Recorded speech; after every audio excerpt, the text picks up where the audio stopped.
Hello viewers, finally office जाने के लिए हो चुके हैं रेडी। आज के कस्टमर है हमारे सोनल बेन फ्रॉम अंकलेश्वर। उसको चाहिए था 100 लीटर पेंडेंट। हमने कर दिया है रेडी। घर के बाहर आके देखा तो बारिश आ रही थी। हम ऑफिस जाने के लिए निकल चुके हैं मम्मी को जय माता जी बोल के। आज हम ऑफिस दूसरे रास्ते से जाएंगे क्योंकि हम जो चल रहे हैं वो रास्ते पे पानी भरा हुआ है। हम आ चुके हैं ऑफिस के बेसमेंट में और ऑफिस में आके पहला काम माता जी और शिव जी को दोनों फूल हार चढ़ा के करते हैं दिया बत्ती करने के बाद हम हमारा काम करते हैं चालू। ओना लाइट में आप सबका स्वागत है। आज के कस्टमर है सोनल बेन।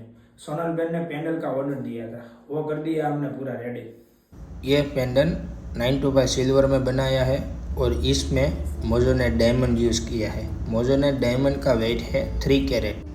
आपको भी ऐसा यूनिक डिज़ाइन बनवाना हो या परचेस करना चाहते हो तो हमारा कांटेक्ट कर सकते हो।